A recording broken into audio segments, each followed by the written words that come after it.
Hello student, welcome back to my channel.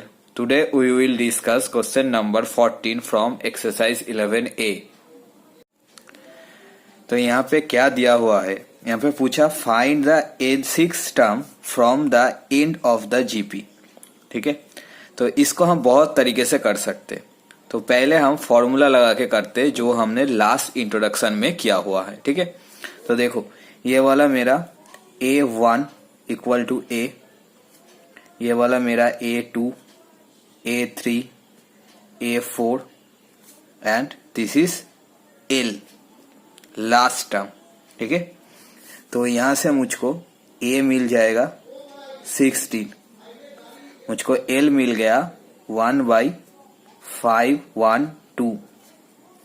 अभी मुझको R भी चाहिए, तो मेरा R कितना आएगा, कोई भी एक टर्म से उससे पहला वाला टर्म डिवाइड करना होगा. तो A2/A1, तो A2 का वैल्यू कितना है 8 और A1 का वैल्यू है कितना है 16. 8 1 सा 8 2 सा, तो मेरा R का वैल्यू कितना आया 1/2. अभी मुझको क्या पता है, we know nth term from the end in GP equal to L by R to the power n minus 1. Therefore, 6 term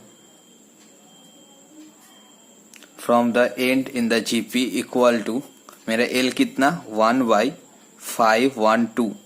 यहाँ पे R मेरा कितना 1/2 और यहाँ पे n मेरा 6 टर्म, तो 6 माइनस 1, तो इक्वल टू, अब इसको सिंप्लीफाई करेंगे 1/512 इनटू, अभी नीचे वाला फ्रैक्शन हमेशा चेंज हो जाता है, तो यहाँ पे 2 to the power 2/1 whole to the power 5 रहेगा. ठीक है, तो अभी देखो इसको हम फैक्टराइज कर सकते हैं.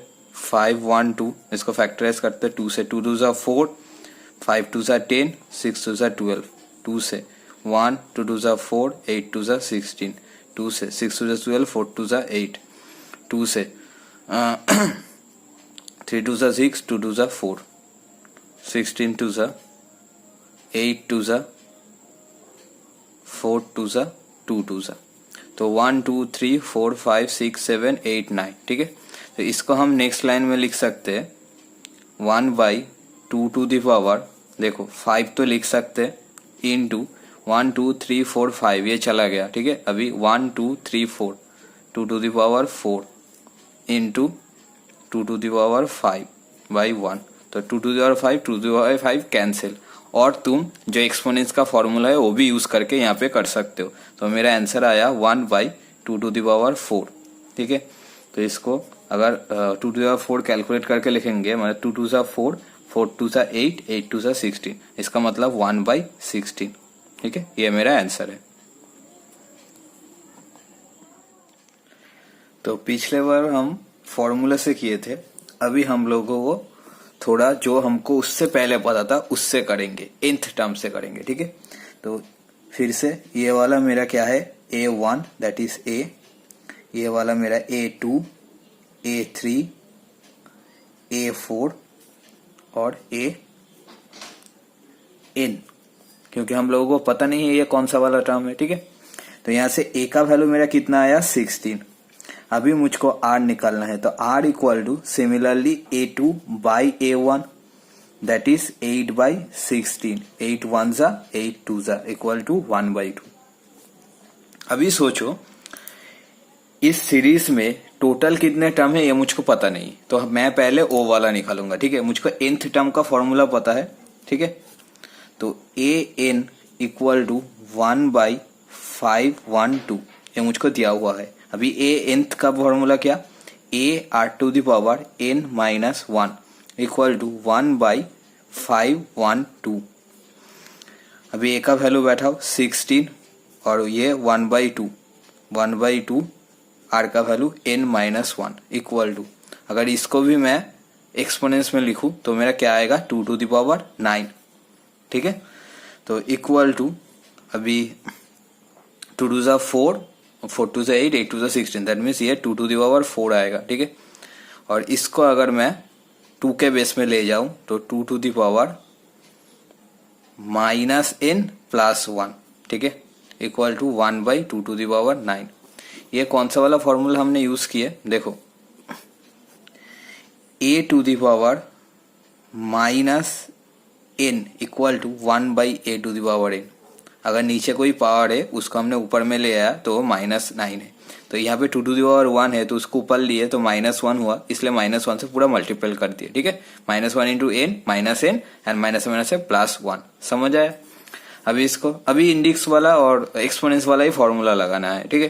तो 2 to the power 4 -n plus 1 equal to 2 to the power, इसको ऊपर ले जाएंगे 2 to the power -9। Similar formula हमने यूज किया।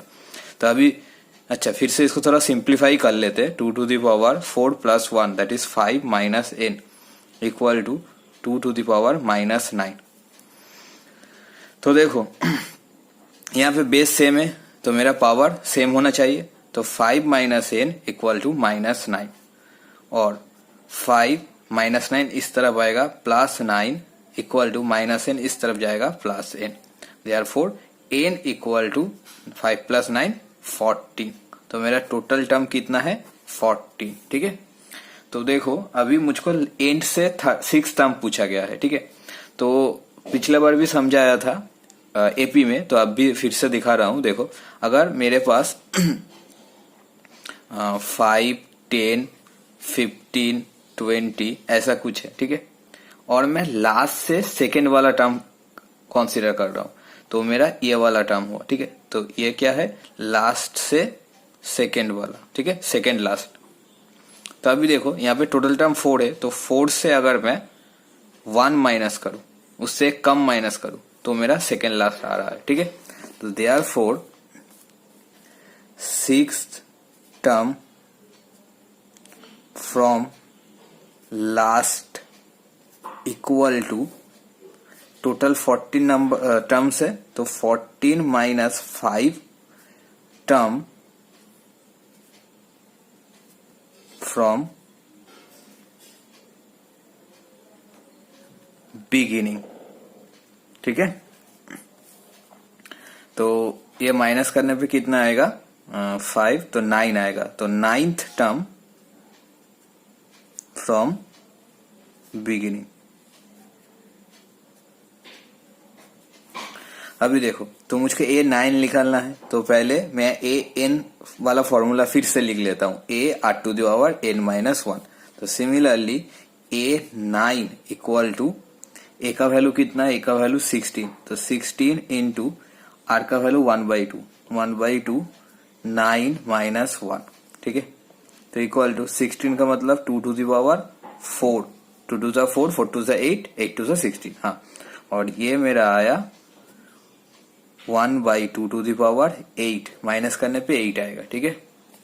तो ये मेरा क्या आएगा 1/2 to the power 8 - 4 equal to 1/2 to the power 4, मतलब मेरा 1/16, ठीक है। तो पिछला बार भी मेरा 1/16 आया था, अब भी मेरा 1/16 आया। तो इन दोनों मेथड में डिफरेंस क्या है, डिफरेंस कुछ नहीं है, वो वाला हमने डायरेक्ट फॉर्मूला अप्लाई किया था, ठीक है। और इस वाले में हमने क्या किया, इस वाले में हम टोटल कितना नंबर ऑफ टर्म्स है वो निकाले, कैलकुलेट किए कि लास्ट वाले से 6 वाला फर्स्ट से कितना होता है, उसके बाद हम फॉर्मूला करके निकाल लिए। तो ये वाला प्रोसेस थोड़ा लेंदी है, तो अगर तुमको पहले वाला प्रोसेस समझ आता है तो तुम उसमें ही कर सकते हो। इसके अलावा भी एक प्रोसेस है, वो क्या है, सपोज देखो अगर मेरे पास 1 2 3 4 5 ऐसा कुछ है, ठीक है। और अच्छा ठीक है, इसको छोड़ो, 2 इंटू अच्छा 2 to the power 1, 2 to the power 2, 2 to the power 3, 2 to the power 4, ऐसे मेरा एक जीपी है। अगर इसको मैं उल्टा कर दूं, ठीक है, रिवर्स करके लिखूं, ठीक है, तो 2 to the power 4, 2 to the power 3, 2 to the power 2, 2 to the power 1 2, ठीक है, ऐसे करके लिखूं, ये 0 होगा, 2 टू दी पावर 0। तो अगर मैं लास्ट से 6 टर्म काउंट करूंगा तो फर्स्ट से भी 6 टर्म, यहाँ से भी 6 टर्म आएगा, तो सेम आ जाएगा। यहाँ पे डिफरेंस क्या होगा, ठीक है, डिफरेंस होगा, देखो यहाँ पे आर सिर्फ चेंज हो जाएगा, ठीक है। इसमें आर कितना होगा, आर इक्वल टू, तो 2 to the power 2 कोई भी एक टर्म, उससे पहले वाला term 2 to the power 1, that is मेरा आएगा 2। इसमें कितना होगा 2 to the power 3 divided by 2 to the power 4, that is 1/2। यही सिर्फ चेंज होगा, ठीक है। तो हम इससे भी कर सकते हैं। तो आप लोगों को जो भी अच्छा लगे आप वो वाला प्रोसेस करना, कोई दिक्कत नहीं है, ठीक है। इसमें करो, अगर नहीं आ रहा है, अगर कोई करना चाहते हो तो इसमें करो, अगर नहीं आ रहा है तो कमेंट बॉक्स में कमेंट करना, ठीक है। मैं इसका एक अलग डेडिकेटेड वीडियो बना के आप लोगों को दे दूंगा। Thank you.